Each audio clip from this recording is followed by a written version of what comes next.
हे welcome back. मेरा नाम है शेब शेख और मैं आप सभी का फिर वाले में एक बार फिर से स्वागत करता हूँ। मैं अक्सर देखता हूँ कि लोग मछली पालन में एंटीबायोटिक्स का इस्तेमाल बहुत ज्यादा करते हैं। सबसे पहली बात तो मछली पालन में एंटीबायोटिक्स का इस्तेमाल नहीं करना चाहिए, क्योंकि फिश फार्मिंग में एंटीबायोटिक्स का इस्तेमाल करना गवर्नमेंट की तरफ से बैंड है। अब एंटीबायोटिक्स का इस्तेमाल क्यों किया जाता है? ज्यादातर फिश फार्मर्स वाटर ट्रीटमेंट नहीं करते, जिसकी वजह से डिजीज और इन्फेक्शन आ जाता है। अब इन्फेक्शन आ जाएगा और मछलियां मर जाएगी, इस डर से लोग एंटीबायोटिक्स का इस्तेमाल करते हैं। एंटीबायोटिक क्या करता है? एंटीबायोटिक आए हुए इन्फेक्शन को ठीक करता है। इससे बेटर ये होगा कि एंटीबायोटिक्स का इस्तेमाल करके आए हुए इन्फेक्शन को ठीक करने के बदले आप प्रोबायोटिक्स का इस्तेमाल कीजिए। प्रोबायोटिक्स इन्फेक्शन को आने ही नहीं देगा। फिश फार्मिंग के लिए सबसे बेस्ट 3 प्रोबायोटिक्स है। सबसे पहले मैं आपको इकोबैक के बारे में बताता हूँ। इकोबैक सीपी कंपनी का प्रोडक्ट है। ये बहुत ही पावरफुल प्रोबायोटिक है। इकोबैक छोटे छोटे बेनिफिशियल बैक्टीरिया बना देगा। ये बेनिफिशियल बैक्टीरिया पानी में घूमते रहेंगे, मछली खाना खाएगी और गंदगी करेगी। जब मछली गंदगी करेगी तो वो उस जो बैक्टीरिया हो गए इकोबैक के, वो उस गंदगी को खा जाएंगे। मछली गंदगी करेगी, इकोबैक उसको खाते रहेंगे, जिसकी वजह से अंदर ही अंदर पानी साफ रहेगा। और अगर पानी साफ रहेगा तो इन्फेक्शन नहीं आएगा। अब देखिए, बहुत ही सिंपल बात है कि पानी साफ रहेगा तो इन्फेक्शन नहीं आएगा। इन्फेक्शन नहीं आएगा तो आपको एंटीबायोटिक्स का इस्तेमाल करने की जरूरत नहीं पड़ेगी। तो यहाँ पर सीख क्या मिलती है कि मछलियों को बीमार करके एंटीबायोटिक्स का इस्तेमाल करने से अच्छा ये होगा कि आप प्रोबायोटिक्स का इस्तेमाल करो और मछलियों को बीमारी मत होने दो। अब ये सीपी कंपनी का इकोबैग आपको कहाँ मिलेगा? ये आपको मिल जाएगा feedwale.com पर। लिंक डिस्क्रिप्शन में दिया हुआ है, उस पर क्लिक करके आप इसे परचेज कर सकते हो। इकोबैग एंटीबायोटिक से सस्ता भी है, क्योंकि 1 लीटर एंटीबायोटिक आपको 700 रुपए के ऊपर आएगा और 1 किलो इकोबैग आपको 500 रुपए के अंदर अंदर आ जाएगा। तो आपके पैसे भी बचे और आपकी मछलियां भी बची, और कोई गैर कानूनी काम भी नहीं करना पड़ेगा, क्योंकि एंटीबायोटिक्स का इस्तेमाल करना तो फिश फार्मिंग में बैंड है। उसके बाद ये एक और प्रोबायोटिक होता है फीड वाले का, सॉइल क्लियर। सॉइल क्लियर नीचे जमी हुई गंदगी में, स्लज में छोटे छोटे कीड़े बनाएगा। ये कीड़े नीचे जमी हुई गंदगी को, स्लज को खाता रहेगा और जिसकी वजह से पानी साफ होता रहेगा। अब मछली गंदगी करेगी और इसमें जो बैक्टीरिया बनेंगे वो उसको खाते रहेंगे, नीचे जमे हुए स्लज को खाता रहेगा। अब खाता रहेगा तो पानी साफ होता रहेगा, और पानी साफ होगा तो क्या होगा? इन्फेक्शन नहीं आएगा। इन्फेक्शन नहीं आएगा तो क्या होगा? आपको एंटीबायोटिक की जरूरत नहीं पड़ेगी। अब इन दोनों में क्या फर्क है? एक होता है वाटर प्रोबायोटिक और एक होता है सॉइल प्रोबायोटिक। इकोबैग जो है वो है वाटर प्रोबायोटिक, यानी कि वो पानी में घूमता रहेगा। उसके जो यूजफुल बैक्टीरिया बैक्टीरिया होंगे वो पानी में घूमते रहेंगे, मछली जैसे गंदगी करेगी वो बैक्टीरिया उसको खाते रहेंगे। और फिर वाले का सॉइल क्लियर जो है वो सॉइल प्रोबायोटिक है।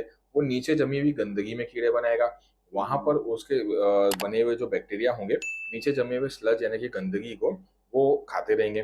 तो इसी बहाने पानी में से भी आपका जो गंदगी है वो साफ होती रहेगी, और नीचे जो गंदगी जमी हुई है वो भी साफ होती रहेगी। तो होगा क्या?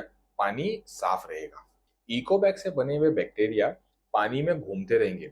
मछली ने गंदगी की, गंदगी यहाँ वहां पानी में तैर रही है, इकोबैग से बने हुए बैक्टीरिया उसे खा जाएंगे। फीड वाले का सॉइल क्लियर रोडाकोकस और रोडाबैक्टर नाम के कीड़े बनाता है। ये कीड़े नीचे जमे हुए स्लज में होते हैं। मछली की जो गंदगी नीचे जाके जम जाती है, ये उसमें रहते हैं और वहां पर बैठ के उस स्लज को या गंदगी को खाते रहते हैं। देखिए, मैं ना एक्चुअली बहुत ही सिंपल साधारण भाषा में समझाने की कोशिश करता हूँ, क्योंकि अगर ज्यादा टेक्निकल टर्म्स यूज करूंगा तो बहुत से लोगों को ना समझ में नहीं आएगा। इसीलिए इसे रोडाकोकस और रोडाबैक्टर बैक्टीरिया कहने के बदले मैं इसे गटर के कीड़े कहूंगा।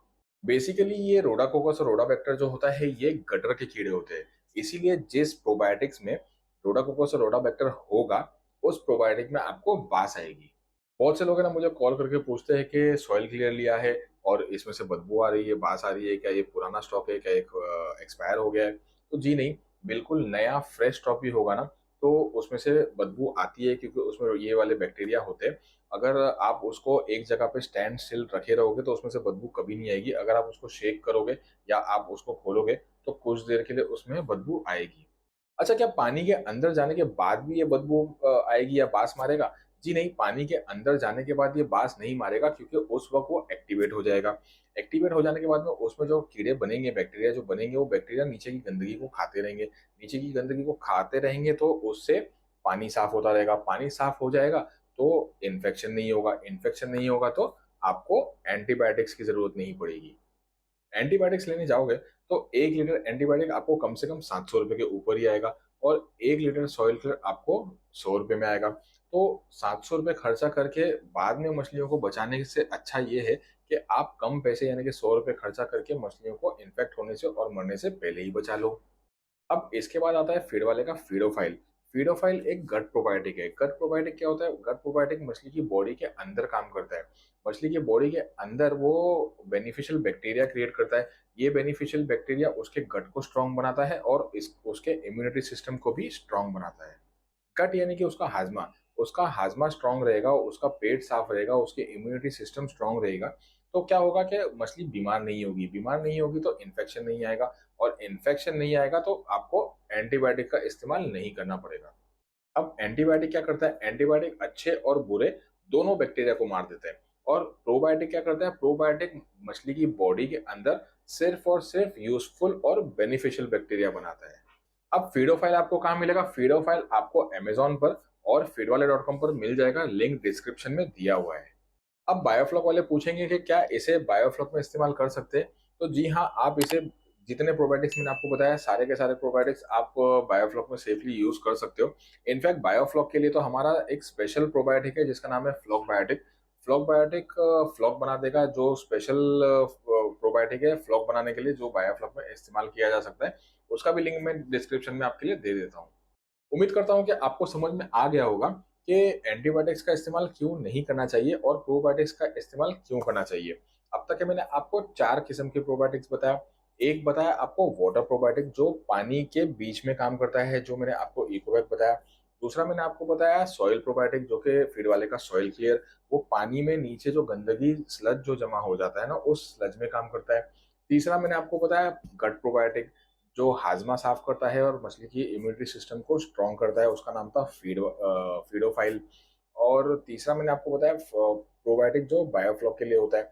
तो टोटल आज के वीडियो में मैंने आपको ये 4 प्रोबायोटिक्स बताया हूँ, और उसके अगेंस्ट में आपको ये एक्सप्लेन किया हूँ कि आपको एंटीबायोटिक्स का इस्तेमाल क्यों नहीं करना चाहिए। उम्मीद करता हूँ कि आपको ये वीडियो अच्छा लगा होगा। अगर ये वीडियो अच्छा लगा है तो इसे लाइक, शेयर और सब्सक्राइब जरूर करना, क्योंकि मैं आगे भी ऐसे यूजफुल वीडियोस आपके लिए लेके आता रहूँगा।